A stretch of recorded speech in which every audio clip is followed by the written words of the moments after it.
Olá, querida aluna do nono ano. Seja bem-vindo a mais uma aula de língua portuguesa. Eu sou a professora Nadi e continuo te acompanhando durante seus estudos.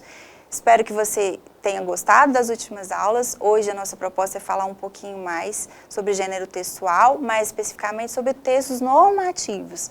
Bom, você tem certeza? Você sabe o que é? Você já ouviu falar? Você sabe definir? Eu tenho certeza que isso faz parte do seu dia a dia. Pode ser que você não tenha reconhecido o nome, mas que faz parte do seu dia a dia, eu tenho certeza que faz. Bom, olha só, os textos normativos, eles vêm estabelecer normas. E a gente sabe que as normas fazem parte do dia a dia, a gente queira ou não, eles fazem parte. Olha só, quando eu tenho uma plaquinha aqui de proibido pisar na grama, ou quando eu tenho as placas, né, de sinalização, quando eu tenho regimento escolar, quando eu tenho uma placa que pede para eu manter silêncio naquele local, tudo isso são normas que a gente tem que seguir. Por quê? Para que a gente conviva em harmonia, para que a gente tenha os nossos direitos e deveres, né? Então a gente tem algumas regras que precisam ser seguidas. E muitas vezes a gente precisa fazer o registro dessas regras para que as coisas funcionem bem. E esses registros são chamados de textos normativos. Bom, então os textos normativos, eles garantem que a convivência em sociedade seja harmônica, porque como existem pessoas que têm muitos hábitos e interesses diferentes, vira e mexe a gente se depara aí com algum conflito. Então é bom que a gente tenha isso registrado, estabelecido, e daí também vem as leis, a nossa Constituição. Então, para amenizar esses problemas, foram criados os textos normativos, que estabelecem regras para determinadas situações e espaços. E essas regras devem ser cumpridas, caso contrário, existem sanções, existem penas, existem punições. Então, na sua escola, eu tenho certeza que tem regras que têm que ser cumpridas. Você tem os seus direitos, mas você tem também os seus deveres, certo? E quando a gente deixa de cumprir alguma daquelas normas, existe uma punição, é o preço que se paga. Isso também funciona se você mora num condomínio, no seu bairro, na sua cidade. Inclusive, a gente tem a legislação brasileira e a legislação até mundial, não é mesmo? A gente tem os direitos humanos que têm que ser respeitados. Todos esses exemplos que eu dei para você agora são exemplos de textos normativos. Bom, então na vida pública, as instruções de conduta e de procedimento são dispostas em um texto normativo que é chamado de Constituição. A Constituição brasileira abrange diversos setores da organização do nosso país.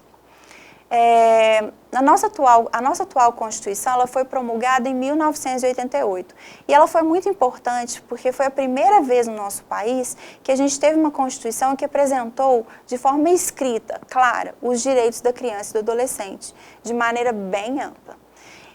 E a gente tem também, que é um exemplo bem bacana de texto normativo, o ECA, que é o Estatuto da Criança e do Adolescente.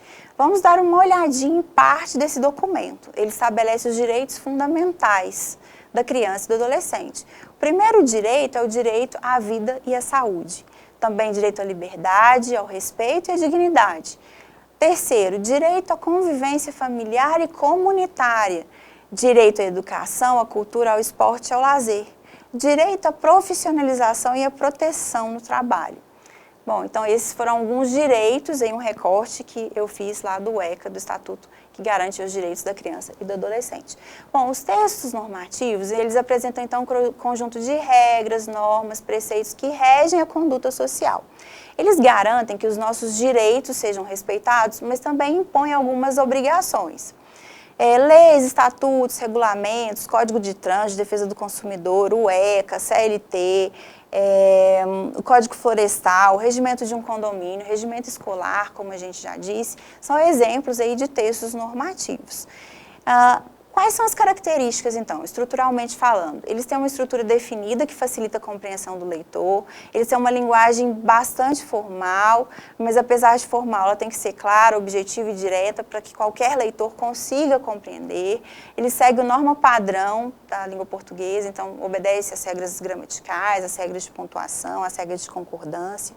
Muitas vezes apresentam termos técnicos, no caso dos textos jurídicos, pode ser que a gente tenha alguma dificuldade para entender, porque são termos bem específicos dessa área. E ele apresenta algumas subdivisões. Então, se você consultar, por exemplo, o ECA. Você vai ver que tem títulos, abaixo desses títulos há capítulos, esses capítulos são divididos em seções, essas seções em artigos, esses artigos em parágrafos, e a gente ainda tem as alíneas e os incisos. Tudo isso para facilitar ali a consulta e a visualização dessas leis, né, desses textos normativos. E para a gente analisar um pouquinho mais a fundo, eu quero te convidar para assistir um vídeo junto comigo. Então, vamos falar um pouquinho mais a respeito desses textos normativos e analisar alguns deles? Vamos ver o ECA, o Estatuto da Criança e do Adolescente. A primeira informação disponibilizada numa lei é o número dela e a data, acompanhado da ementa, que é uma síntese do que vai tratar o contexto normativo. Essa ementa é disposta no canto direito da página. Lei nº 8.069, de 1990. Dispõe sobre o Estatuto da Criança e do Adolescente e dá outras providências. Veja que o ECA é identificado como a Lei nº 8.069, do ano de 1990. E a ementa diz que o texto dispõe sobre o Estatuto da Criança e do Adolescente e dá outras providências. Nas leis mais extensas, as normas podem ser divididas em blocos de artigos, denominados títulos, capítulos, seções e subseções. É o caso do ECA. As normas são dispostas em artigos, que geralmente se indicam pela abreviatura ART. Artigos podem adotar divisões em parágrafos, incisos e alíneas, quando necessário. Às vezes se usa o termo caput em textos jurídicos. Significa cabeça em latim. O caput indica a parte principal de um artigo para diferenciá-la de parágrafos, incisos e alíneas. Parágrafos, incisos e alíneas servem para tratar de aspectos específicos de um artigo em um texto normativo. Quando um artigo possui apenas um parágrafo, este é identificado como parágrafo único. Quando possui mais de um parágrafo, estes usam numeração ordinal com este símbolo aqui, que se lê parágrafo. Parágrafo 1º, parágrafo 2º e assim por diante. Incisos de artigos são numerados com algarismos romanos. Inciso 1º, 2º, 3º, etc. Sejam algarismos romanos ou arábicos, essa numeração dos componentes estruturais dos textos normativos é colocada depois da indicação temática e deve ser lida como ordinais até o número 9 e do 10 em diante como cardinal. Capítulo 3º, artigo 10, parágrafo 3º. Alíneas de artigos são identificadas por letras minúsculas, às vezes em itálico. Alíneas A, B, C, etc. Dessa forma, temos, por exemplo, o artigo 2º, parágrafo 1º, inciso 3º, a linha B. Exemplo de norma que usa alguma dessas divisões é o artigo 18A, presente no capítulo 2º, que trata do direito à liberdade, ao respeito e à dignidade, que por sua vez encontra-se no título 2º. Título 2º, dos direitos fundamentais. Capítulo 2º, do direito à liberdade, ao respeito e à dignidade. Artigo 18A. A criança e o adolescente têm o direito de ser educados e cuidados sem o uso de castigo físico ou de tratamento cruel ou degradante, como formas de correção, disciplina, educação ou qualquer outro pretexto, pelos pais, pelos integrantes da família ampliada, pelos responsáveis, pelos agentes públicos executores de medidas socioeducativas ou por qualquer pessoa encarregada de cuidar deles, tratá-los, educá-los ou protegê-los. Parágrafo único. Para os fins desta lei, considera-se: inciso 1º. Castigo físico. Ação de natureza disciplinar ou punitiva aplicada com o uso da força física sobre a criança ou adolescente que resulte em: a linha A, sofrimento físico, ou a linha B, lesão. Inciso 2º.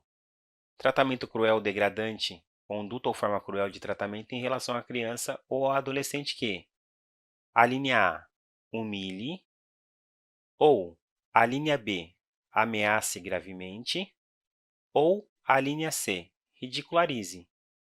Observa-se no exemplo do ECA que o título 2º trata dos direitos fundamentais, e vem logo com uma primeira subdivisão, o capítulo 2º, que dispõe sobre questões relacionadas ao direito à liberdade, ao respeito e à dignidade. Percebeu também como é um texto formal bem diferente da maneira como falamos? Essa linguagem é importante para dar contornos de seriedade ao texto e ao contexto em que ele é empregado. Depois de vermos a estrutura dos textos normativos, vamos observar a função deles. Se os textos normativos servem para regrar as nossas atividades sociais, a função deles é estabelecer ordens, proibições, possibilidades e direitos. No caso do artigo 18A do ECA, há a apresentação de direitos garantidos aos jovens brasileiros referentes à liberdade, à dignidade e ao respeito no que se refere à criação e à educação. Observe que no texto é utilizada a expressão "tenho direito", que faz com que a sociedade espere que esse direito seja garantido e respeitado por todos. Para entendermos a ideia de proibição e de permissão, vamos olhar itens extraídos de um regimento interno de um condomínio. É importante frisar que, em meio a um grande universo de possibilidades de redação para as leis, o legislador, que é quem faz as leis, quase sempre utiliza os verbos obrigar, permitir e proibir. Artigo 2.1. É permitido aos moradores usar e usufruir das partes comuns do condomínio, desde que não impeçam idêntico uso e fruição por parte dos demais condôminos. Esse item, ao empregar a expressão "é permitido", deixa explícita uma permissão, mas a expressão "desde que" impõe uma condição aos moradores, a de não impedir que os demais moradores tenham acesso aos mesmos direitos. Quando lemos um artigo de lei, podemos não identificar imediatamente o uso de algum desses verbos, pela simples razão de que o legislador pode ter usado um verbo sinônimo. Artigo 2.2. É vedado a qualquer título ceder ou alugar as partes comuns do edifício, no todo ou em parte, a pessoa que não residir no mesmo, para grupos, agremiações ou entidades de qualquer natureza, com ou sem fins lucrativos. A expressão "é vedado" equivale a "é proibido", ou seja, há uma limitação imposta aos moradores. Vedar é sinônimo de proibir. Vetar seria mais outra opção frequentemente empregada. Podemos mencionar também o artigo 104 do Código Civil. O Código Civil é um conjunto de normas que determina os direitos e deveres das pessoas, dos bens e das suas relações no âmbito privado, com base na Constituição Nacional. Esse artigo diz: a validade do negócio jurídico requer, inciso 1º, agente capaz, inciso 2º, objeto lícito, possível, determinado ou determinável, e inciso 3º, forma prescrita e não defesa em lei. Quando o legislador estabelece uma obrigatoriedade, é para ela ser cumprida. No caso do exemplo acima, o legislador somente considerará válido o contrato se nele estiverem contidos os requisitos por ele mencionado, o que nos faz concluir que, para tanto, torna-se obrigatória a presença dos mencionados requisitos.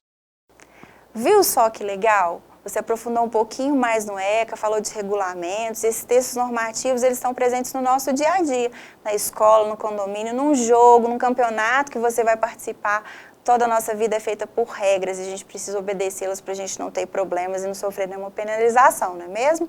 Bom, então vamos lá. Retomando a aula de hoje, nós falamos um pouquinho dos textos normativos. Eles são importantes porque eles regem as relações sociais, eles garantem que os nossos direitos sejam respeitados, ao mesmo tempo que eles impõem obrigações, não é mesmo? Afinal de contas, a gente tem deveres, assim como a gente tem direitos também, precisa de cumprir as duas partes. A gente falou um pouquinho dessa linguagem, que ela tem que ser formal, então eu preciso escrever o texto dentro da norma padrão.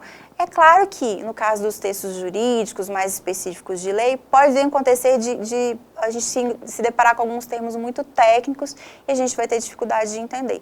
Mas o legal é que um regulamento, um regimento, as regras, esses textos normativos, eles sejam bem claros e bem objetivos, para que qualquer pessoa leia e entenda e não tenha nenhuma dúvida do que deve ser cumprido, do que pode ser feito ou que não deve ser feito.